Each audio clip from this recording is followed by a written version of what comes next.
All right, today my guest is Sangram Vajre. For those that don't know Sangram, he is a pioneer of account-based marketing, co-founder of Terminus, and host of a top 50 business podcast, as well as being a 3-time best-selling author.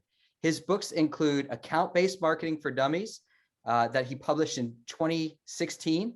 ABM is B2B, he published in 2019.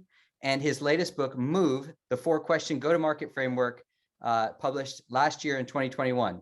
To understand Sangram and Terminus's impact, consider the findings from a recent HubSpot survey.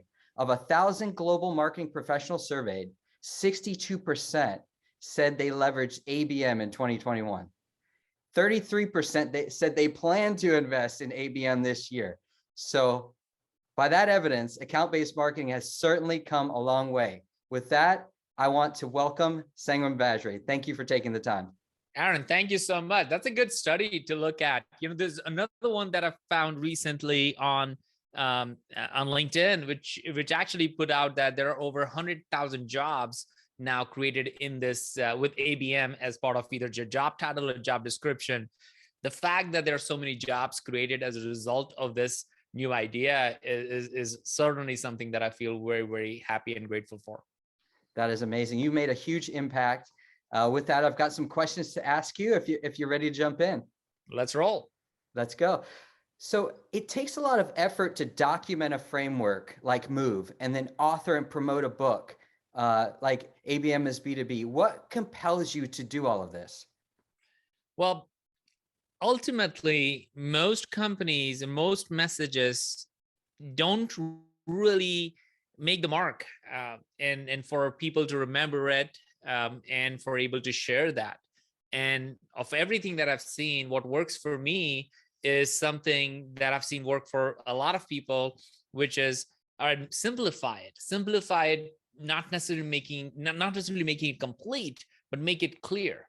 So I really focus on that. So the team framework or the Move framework, it's by no means a complete framework. If you have that, it doesn't mean all of your problems with go-to-market or ABM is solved. But what it does mean is that it's going to give you a really good starting point. And it's really going to give you a great framework where you can have freedom within that to figure out how your company operates and fit that in it. I feel a lot of people spend too much time trying to make it perfect and therefore miss the entire boat and the ride and the tide and everything that comes with it. If it gets to that 80% mark and a framework that people can repeat, scale, and share, then I feel like our job is kind of done. We just started a movement right then and there.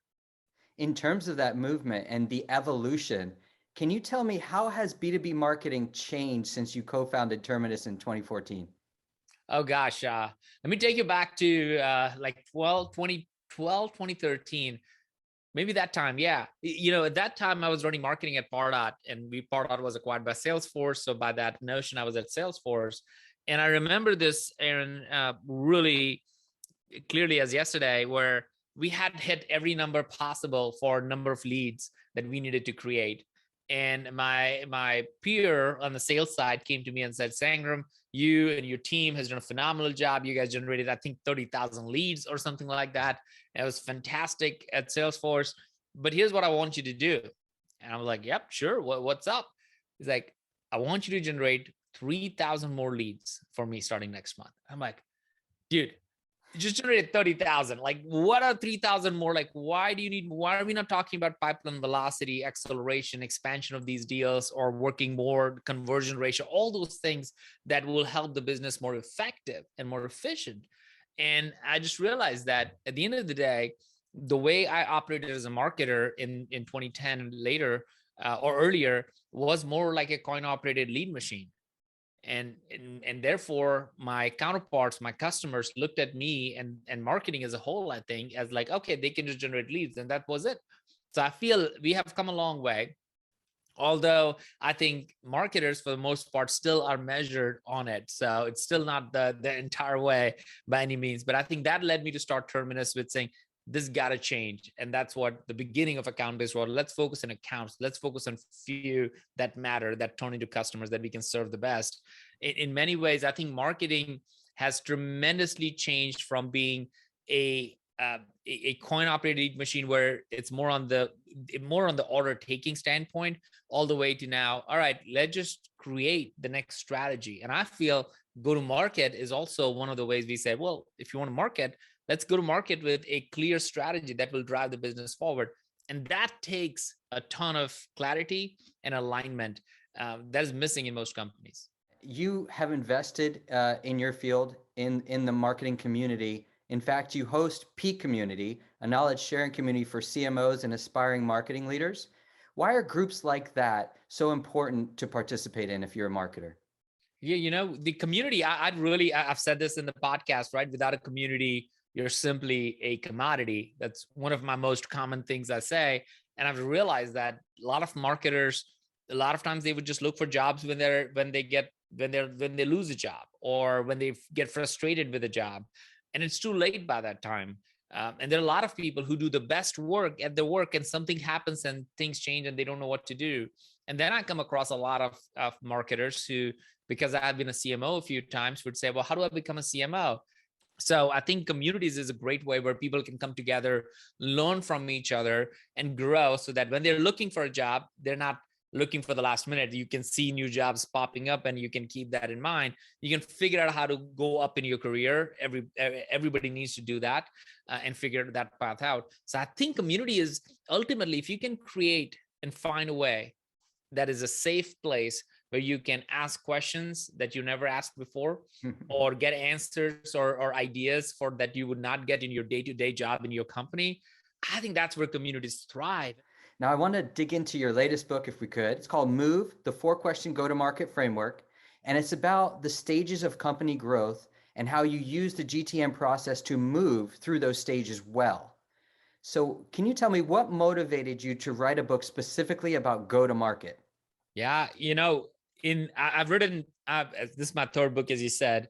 In both of the first books, I wrote that to build the company Terminus. Go-to-market came about as our own company. We're thinking about a Terminus. Where is the market heading? Where is it going 10 years from now? Just like ABM was a new thing 10 years ago. What does the next 10 year look like? And as we think and pondered on it, we felt like, well, it's really companies need to do a better job of go-to-market. And to share a couple of stats, less than 1% of the companies even have a chance to hit 10 million in revenue. As a matter of fact, it's 0.04% of the companies would ever hit 50 million in revenue that have raised tremendous amount of money, and like hundreds of millions of dollars of money that raised, but they won't hit that revenue number at all. And McKinsey did a study on this, and they found out that the number one reason these companies never hit that mark is because their go-to-market process never really fully transforms as the company transforms, as the market transforms, as the customers ask for more, as the product changes. These companies just not do it. And that led to the whole, all right, well, then what is go-to-market? Who owns go-to-market? What are the typical questions? What stages come in? So it literally led to a research. And I honestly, Aaron, to be very frank, I walked in thinking I kind of knew what go-to-market is, but I walked out of this whole process being a student of it and recognizing that, oh my gosh, there was so much I didn't know. And so this book is literally tons of interviews with people like Jeffrey Moore, who wrote Crossing the Chasm, Brian Halligan, who's the CEO of HubSpot, public company, all the way to early stage startup companies or VCs who have invested millions of dollars in different companies to say, what does it look like? What does a modern go-to-market process look like? What companies should do, don't do?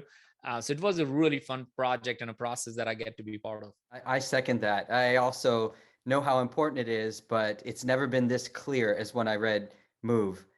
This gives you a framework. It makes sense of everything for you and tells you the right way to do this. Can you tell me a little bit about Terminus and Terminus's progression through those growth stages that you mentioned? There was the problem market fit, which is, that initial stage, then the product market fit, which is your transition stage to the platform market fit that you have now. How much of the GTM process did you all get right initially? A lot wrong, quite frankly. It's really a painful journey of our own that's written in a book that looks better than it is. What I learned, and this is the part people can Google. They can Google SaaS Valley of Death, and they will see these valleys that we're talking about.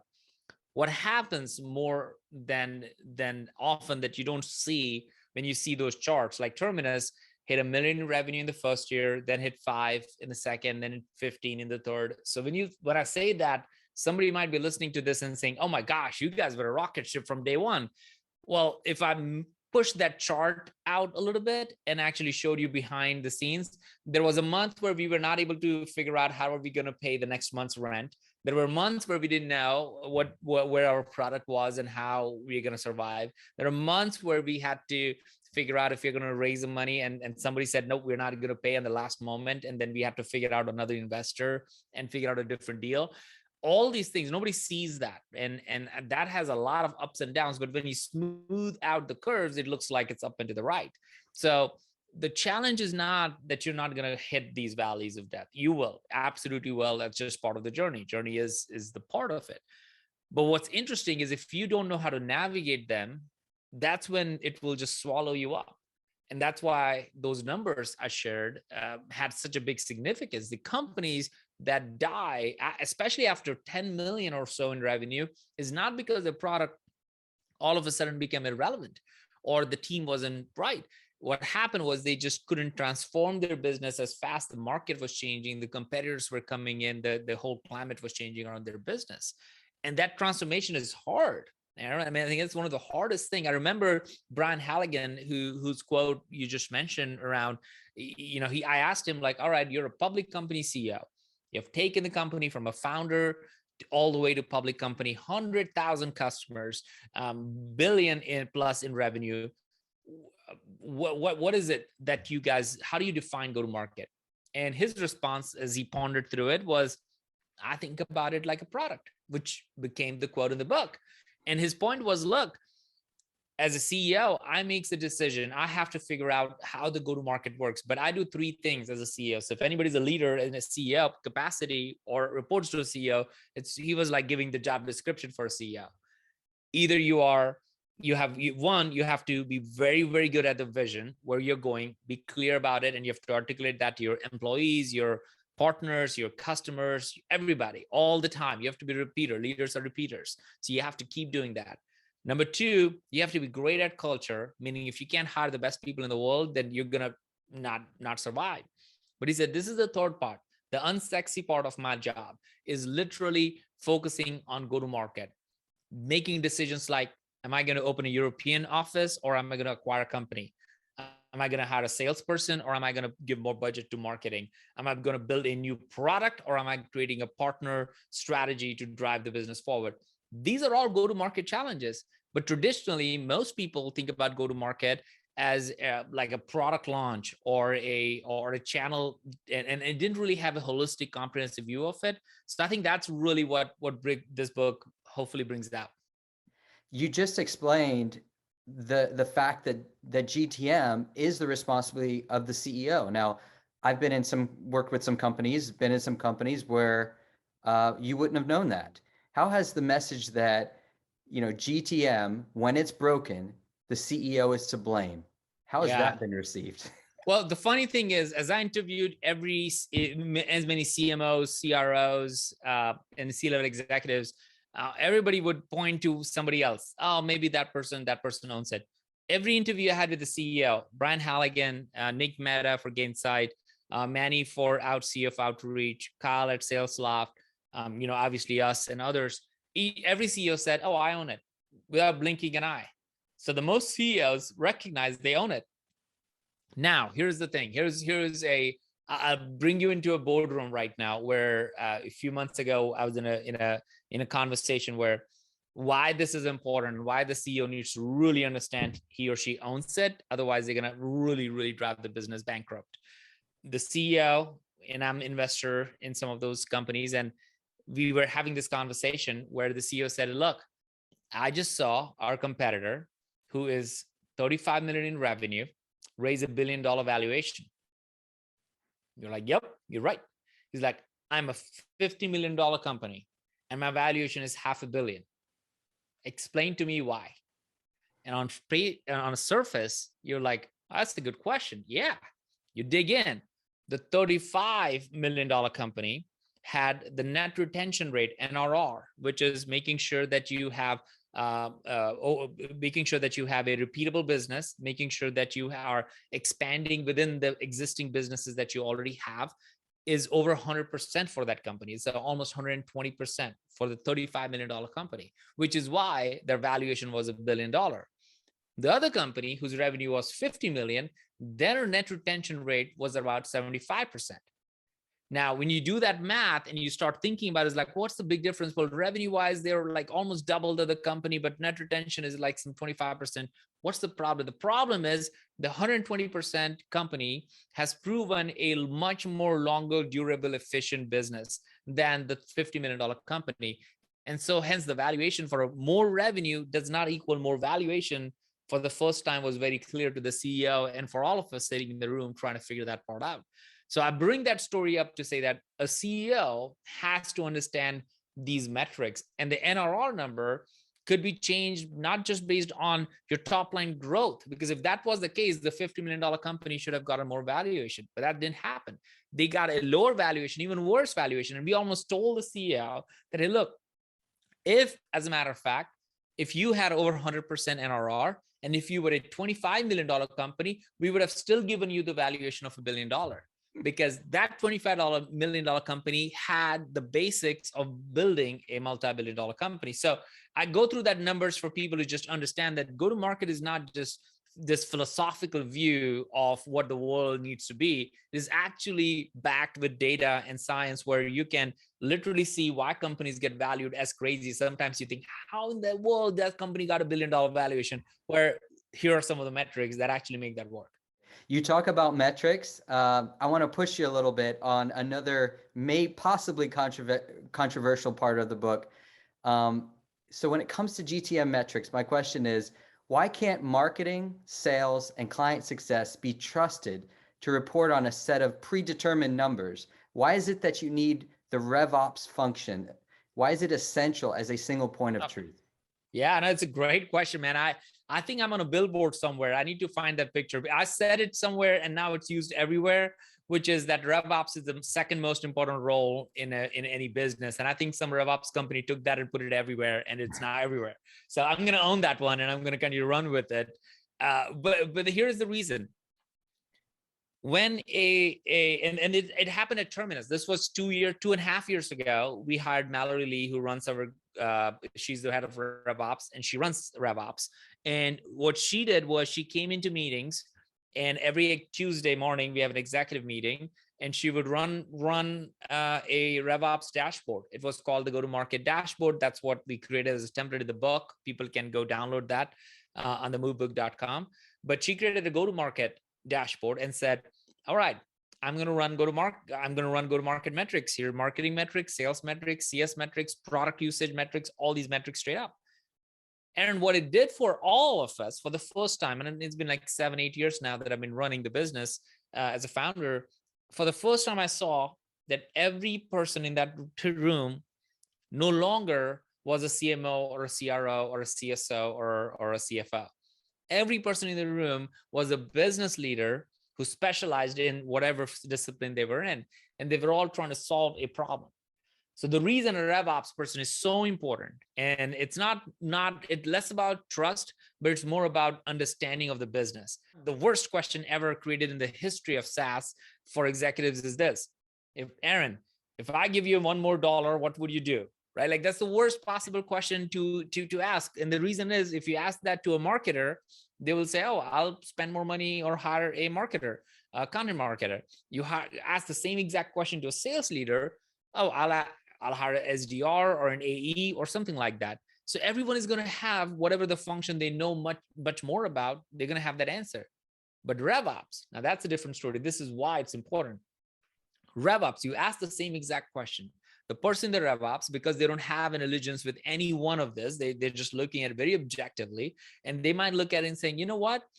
I think that if we can improve our conversion from stage 2 deals to stage 3 deals, even by 2%, we're going to see an outcome of over 10 million in revenue. So you know what? We should invest in hiring a sales enablement person. or a go-to-market enablement person. Now, nobody else is going to say that because they don't have that view. They're looking at their own silo little world. So the problem is not really trust. The problem is the fact that they don't have the answers in order to make it more of a business answer. And I think RevOps can do a phenomenal job of doing that if it's aligned properly to the CEO or a CFO. I want to switch over and talk a little bit about ABM as B2B and ABM as specific. A core aspect of ABM is engagement, which requires greater amounts of personalized content. Some B2B companies who can afford it, they've responded by hiring dedicated ABM managers, as you mentioned. That's not always possible for startups. So what's your recommendation for companies that lack the people and resource to produce a large amount of personalized content? Oh man, I'll share the story of Snowflake. I think I've shared it on a couple of other places. It's literally, I remember Snowflake when they started off. I wish I would have bought a stock in them because I knew them from very early days, but that's history. But Daniel Day, who ran Snowflake, I remember he mentioning this to me when I asked. They were running ABM plays and they were closing $1 million deals, very, very early stage in their business. And he's like, look, I just hired 3 interns. The job of the 3 interns is such. Their job is to create landing pages for each of our target accounts, make that page all about them. They templatized it and say 80% of the content on the website, on that web page is the same. 20% is about them and about their colors and about their message and about their problems. So you literally can go to snowflake.com/Levi's if that's who they're selling to, and you will see a page for them. And it will be all about their problem, their challenges, a video from the salesperson on that page, explaining how they can help them with all of their production needs and whatnot. They were able to create hundreds of pages with 3 interns.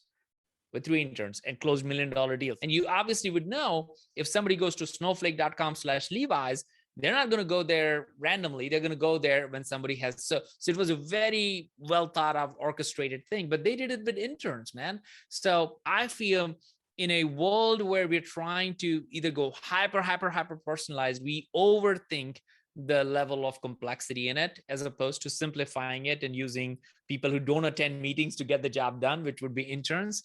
And one of the things that I shared in the book at ABM is B2B was also that, look, some accounts, you need to create champagne experiences for them. And some accounts, you need to create sparkling water.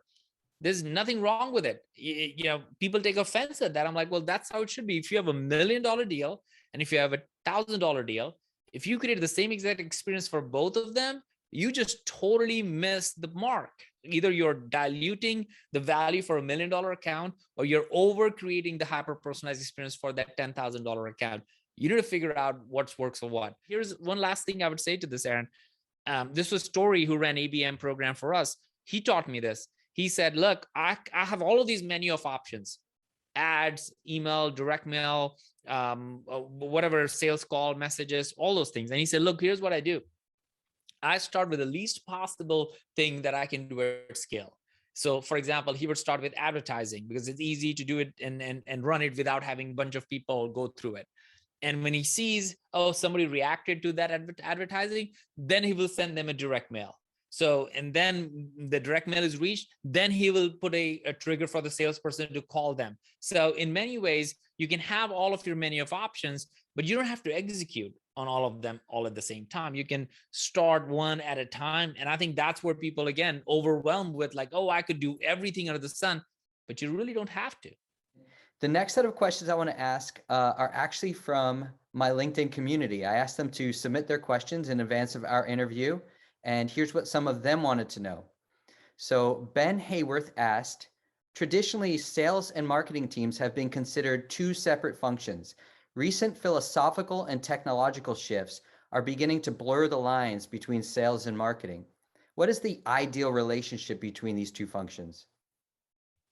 It's really should be one team. I've never seen marketing get more budget, especially when the sales numbers are going down.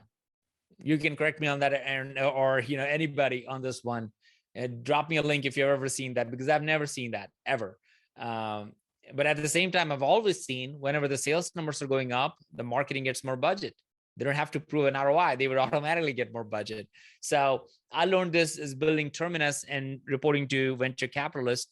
throughout this last 5 years, 7 years of this journey, is that sales and marketing is one line item. If you really look at a business statement and how VC invest money and look at it, they don't break it down as sales number and marketing. They look at sales and marketing as your go-to-market, right? So when that happens, that means that you're tied to the hip. You like it or not, you want it or not, you have a different point of view or not. Marketing typically exists in most companies to drive the business ahead. Sales is the one who actually typically comes in the business, especially in a B2B. You start by having sales and then you add marketing to it and then go from there. So your job as a marketer is to incrementally or exponentially grow the business. So that's your job. If that's not what you like, then probably should not be a marketer. But if that's what your role is, then clearly driving that part of the business is important. So companies will do well if marketing and sales has the same number, and their bonuses are dependent on the same way, or they're compensated well on it. You'll automatically change the equation and conversation internally. Todd Walcott asked, recently more B2B tech companies in particular are asking marketing to hold on to the buyer longer. So we're talking about inbound prospecting, then educating, then qualifying, and even facilitating discovery and sometimes demos. Is this healthy? I think it's not up to anybody to hold anybody. Like for example, when I was writing my book, I was looking at the first book I wrote. I used Wiley's, that was a traditional publisher. The second book I wrote, I used a semi-publisher, and the third one I was looking for, okay, who do I use? Should I go Amazon direct, or should I use a traditional publisher to publish this book? I literally went from Monday morning to thinking like, oh shoot, I need a publisher. I need to figure out what to do. By Wednesday, I've already got the details on it and had made the decision. So I went from I need something to purchase something, a $50,000 value within 3 days.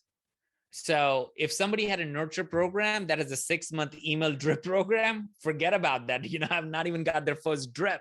So if you are in a like, well, we need to hold something or we need to follow a path, the buyers are not waiting for anybody to follow any path. I think smart marketing and sales need to adapt to the changing needs and the speed of it. So for example, if I downloaded an ebook on how to select the best publisher, and I'm reading that, like, then I'm should be in that second stage of your nurture already, and recognizing that, whoa, that person could go from start knowing to buy within 3 days. If you knew that, you would not build a 6-month nurture program.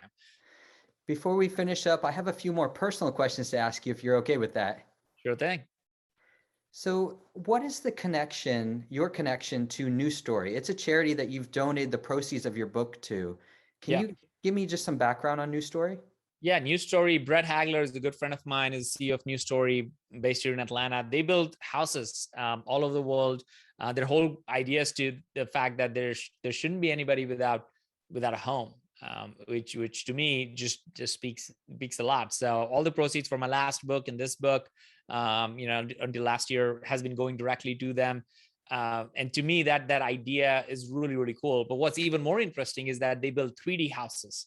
So they actually are able to build communities of houses, not just one, but communities of houses using technology, and build 3D houses that overnight, within a month, can be ready to use and operate and be livable by somebody once you put plumbing and all that stuff. So I thought the innovative approach of it, and the fact that 100% of the money from the charity would go to them, to the houses in need, as opposed to they have just 2 separate bank accounts, one for building the nonprofit and the other one is directly going to the people in need.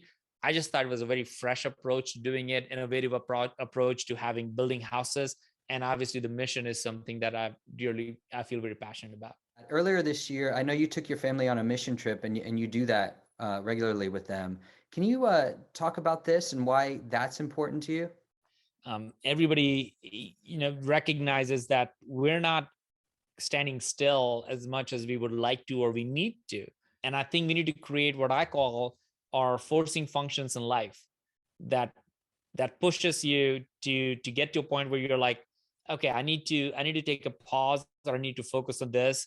Prior to recording, I think I was sharing with you, I would block off time on my calendar for hours of doing nothing or thinking. Over the years, I've just learned the value of those. So for me, a mission trip is like recognizing that, we live in America, we live in Atlanta, we have a very privileged life, and it's something that has not lost on me. So I want to make sure that my kids and our family never forgets the fact that there's nothing that we did to deserve it. Everything that we have is a blessing and a gift. So we need to use our life and time in that manner, and to see and help the kids recognize that, because I grew up in India, so I've seen stuff they have just never seen anything like that before. So I hope that it puts seeds in their hearts and minds, and for us to always humbling ourselves. And I'll tell you, man, we were in Santo Domingo, in DR, in a small place called Himni. Man, talk about time being still. I switched off my phone before we left, and I switched on 5 days later when I came back. So it was 5 days, no tech, just walking on the street, talking to people, and time was still, like really still. You could see after a long time, I was sitting around watching the breeze, watching the stuff that is so obvious we all should be, but I know about me, I'm like go go go mode. So I need forcing functions like that to stop and still, and I think it helps the family to be on the right path. Talk about A-type personality, go go go. I'd love to know what you're working on now. Can you give us a scoop on what's next? Well, the go-to-market book has really done well. As you said, it hit Wall Street Journal, and we've sold like 20,000 copies of the book. So the inbound has been phenomenal. So right now I'm working on figuring it out. How can I make the process, the framework possible for hundreds of companies, so that I could use this to get companies on the right side of the history? Where we started off, if less than 1% of the companies are hitting 10 million, 0.04 are hitting 50 million. There's something wrong with the way companies go to market. And as McKinsey and all of these studies shows that, well, the problem is GTM. And I happen to write a book on that at the same time. I feel like, okay, well, when those two things are colliding, maybe I can create something that can help. So we're figuring out what can we do in ways of educating, creating workshops, creating studies for people, so people can use that and run with it. So that's really what I'm working on lately. Sangram, this has been fantastic. I want to thank you for your contribution to the marketing community and the community at large. Again, thank you for taking time to answer my questions today. Oh man, I appreciate it. I love the conversation, and anybody, like I'll throw it out there. If anybody listens to this and they feel they got something out of it, just DM me on LinkedIn. I'll send you a signed copy of the book. How's that? Excellent.